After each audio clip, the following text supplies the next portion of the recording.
ഇന്ന് നമ്മളിതാ ഒരു സ്പൈസി ആയിട്ടുള്ള സ്നാക്കിൻ്റെ റെസിപ്പി ആയിട്ടാണ് കേട്ടോ വന്നിട്ടുള്ളത്. അപ്പോൾ ഇതാണ് കേട്ടോ ഐറ്റം. അപ്പോൾ ഇത് വളരെ എളുപ്പത്തിൽ തന്നെ തയ്യാറാക്കി എടുക്കാൻ പറ്റും കേട്ടോ. അപ്പോൾ എന്തായാലും എങ്ങനെ തയ്യാറാക്കുന്നതെന്ന് നോക്കാം. അപ്പോൾ ഇതിന് ആദ്യം തന്നെ വേണ്ടത് നമ്മൾ കോഴിമുട്ട പുഴുങ്ങി വെക്കണം കേട്ടോ. അപ്പോൾ ഞാൻ 3 കോഴിമുട്ടയാണ് എടുത്തിട്ടുള്ളത്. അത് നന്നായിട്ട് പുഴുങ്ങി മാറ്റി വെച്ചിട്ടുണ്ടായിരുന്നു കേട്ടോ. അപ്പോൾ നമുക്കിനി ഇതിലേക്കുള്ള മാവ് റെഡിയാക്കി എടുക്കാം. അപ്പോൾ 1 കപ്പ് മൈദപ്പൊടിയാണ് ഞാൻ എടുത്തത്. ഇതിലേക്കുള്ള ആവശ്യത്തിന് ഉപ്പ് ചേർത്ത് കൊടുക്കാം. അപ്പോൾ 1/2 ടീസ്പൂൺ ഉപ്പ് ചേർത്തിട്ടുണ്ട്. 1 സ്പൂൺ വറുത്ത റവ കൂടെ ഇട്ട് കൊടുത്തിട്ടുണ്ട്. 1 സ്പൂൺ അരിപ്പൊടി കൂടെ ചേർത്തിട്ടുണ്ട് കേട്ടോ. അപ്പോൾ അരിപ്പൊടി നമ്മൾ സാധാ കടയിൽ നിന്ന് വാങ്ങിക്കുന്ന അരിപ്പൊടിയാണ്, വറുത്ത അരിപ്പൊടിയാണ് കേട്ടോ ചേർത്തിട്ടുള്ളത്. അപ്പോൾ അരിപ്പൊടി നിർബന്ധമില്ല, നമ്മളൊന്ന് ക്രിസ്പി ആവാൻ വേണ്ടിയിട്ടാണ് കേട്ടോ അരിപ്പൊടി ചേർത്തിട്ടുള്ളത്. പിന്നെ ഇനി ഇതൊന്ന് കുറേശ്ശെ വെള്ളം ഒഴിച്ചിട്ട് നന്നായിട്ടൊന്ന് കുഴച്ചെടുക്കാം. അപ്പോൾ കുഴച്ചെടുത്ത നമ്മുടെ ഈ ഒരു മാവുണ്ടല്ലോ, ഇത് ഒരു 10 മിനിറ്റ് സമയം, 10-15 മിനിറ്റ് ഒന്ന് മാറ്റി വയ്ക്കാം, അടച്ച് വയ്ക്കാം കേട്ടോ.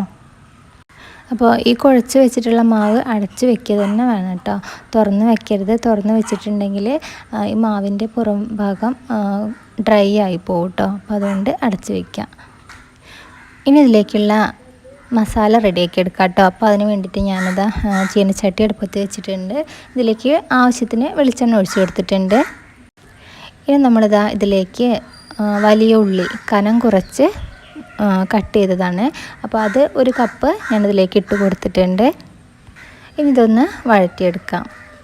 അപ്പോൾ ഉള്ളി ചെറിയൊരു ബ്രൗൺ കളറായി വരുമ്പോൾ അതിലേക്ക് തക്കാളി കൂടെ ചേർത്ത് കൊടുക്കുന്നുണ്ട് കേട്ടോ.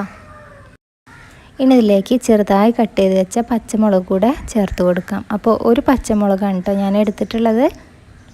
അതിനുശേഷം ഇഞ്ചി വെളുത്തുള്ളി ഇത് രണ്ടും നന്നായി ചതച്ചതോ അല്ലെങ്കിൽ നന്നായി പേസ്റ്റ് ആക്കിയതോ ഇട്ട് കൊടുക്കാം. ഇനി ഈ മസാലയ്ക്ക് ആവശ്യത്തിനുള്ള ഉപ്പ് കൂടെ ചേർത്ത് കൊടുക്കാം. 1 ടീസ്പൂൺ ഉപ്പ് ചേർത്തിട്ടുണ്ട്. ഇനി ഇതെല്ലാം നന്നായി വഴറ്റിയതിന് ശേഷം 1/2 ടീസ്പൂൺ മഞ്ഞൾപ്പൊടിയും പിന്നെ 1 ടീസ്പൂൺ മുളക് പൊടി കൂടെ ചേർത്ത് കൊടുക്കുന്നുണ്ട്. അപ്പോൾ എരിവിനനുസരിച്ച് മുളക് പൊടി ചേർത്ത് കൊടുക്കാം കേട്ടോ. 1 ടീസ്പൂൺ ചിക്കൻ മസാല കൂടെ ചേർത്ത് കൊടുക്കുന്നുണ്ട് കേട്ടോ.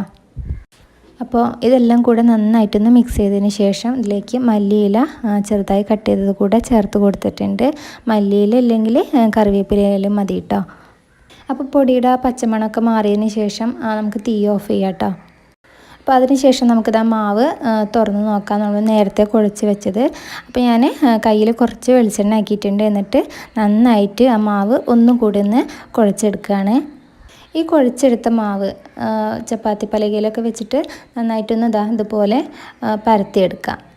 എന്നിട്ട് ഞാൻ അത്യാവശ്യം വലിപ്പത്തിൽ ചതുരത്തിലായിട്ടാണ് ഞാൻ ഇതിങ്ങനെ കട്ട് ചെയ്തെടുക്കുന്നത്. അപ്പോൾ നമ്മളിത് 6 പീസായിട്ടാണ് കേട്ടോ കട്ട് ചെയ്തെടുക്കുന്നത്. അപ്പോൾ ആ മാവ് മുഴുവനായിട്ടും നമ്മളിപ്പോൾ 6 എണ്ണമാണ് ഉണ്ടാക്കാൻ പോകുന്നത്. അപ്പോൾ അത്യാവശ്യം കട്ടി ഉണ്ടായിക്കോട്ടെ കേട്ടോ. അത്യാവശ്യം കട്ടിയിൽ തന്നെ നമ്മൾ പരത്തിയെടുക്കുക, വല്ലാതെ കട്ടി കുറയ്ക്കരുത്. അപ്പോൾ നമ്മൾ മടക്കുമ്പോൾ അത് ശരിയാവില്ല കട്ടിയില്ലെങ്കിൽ കേട്ടോ.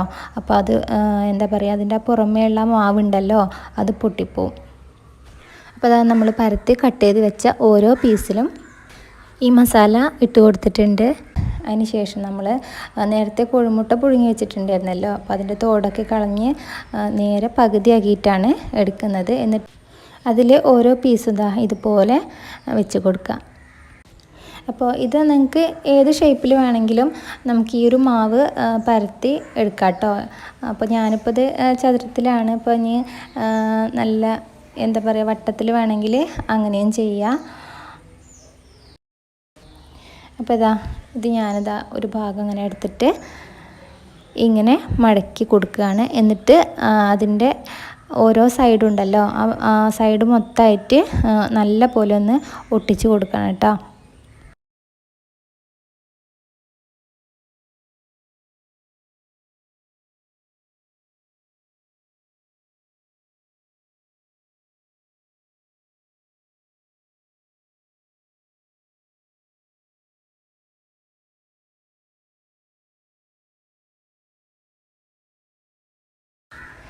അപ്പോൾ അത് കണ്ടോ, ഈ ഒരു രീതിയിലാണ് കേട്ടോ നമ്മൾ ഇതിൻ്റെ ഈ സൈഡ് നന്നായി ഒട്ടിച്ച് കൊടുക്കേണ്ടത്. അപ്പോൾ നമ്മൾ മസാലയൊക്കെ ആക്കി വെച്ച എല്ലാ പീസും ഇതുപോലെ ആക്കി മാറ്റി വയ്ക്കാം. അപ്പോൾ ഇനി ഞാനിതാ ഒരു ചീനച്ചട്ടി അടുപ്പത്ത് വെച്ചിട്ടുണ്ടായിരുന്നു. അപ്പോൾ അത് നന്നായി ചൂടായതിന് ശേഷം വെളിച്ചെണ്ണയോ ഓയിലോ ഒഴിച്ച് കൊടുക്കുക കേട്ടോ. അപ്പോൾ എണ്ണയും നന്നായി ചൂടായതിന് ശേഷം മാത്രം നമ്മളിത് ഓരോന്നായിട്ട് ഇതിലേക്കിട്ട് ഫ്രൈ ചെയ്തെടുക്കാം. അപ്പോൾ ഇത് കണ്ടോ, ഈ രീതിയിൽ ആയിട്ടുണ്ട് കേട്ടോ.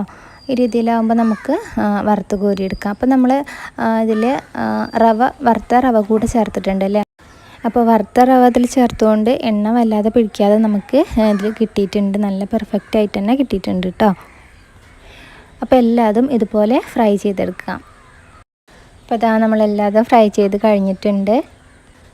അപ്പോൾ നമുക്ക് ഈ ഒരു സ്നാക്ക് നല്ല സൂപ്പറായിട്ട് തന്നെ കിട്ടിയിട്ടുണ്ട് കേട്ടോ. അപ്പോൾ 4 മണിക്ക് ചായയുടെ കൂടെ കഴിക്കാൻ പറ്റിയ നല്ലൊരു സ്നാക്കാണ് കേട്ടോ. അപ്പോൾ എല്ലാവരും ഒന്ന് ട്രൈ ചെയ്ത് നോക്കുക. അപ്പോൾ ഇത്രേ ഉള്ളൂ കേട്ടോ നമ്മുടെ ഇന്നത്തെ വീഡിയോ.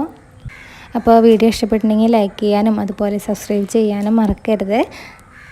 അപ്പോൾ എന്തായാലും വേറൊരു റെസിപ്പി ആയിട്ട് മറ്റൊരു ദിവസം വരാം.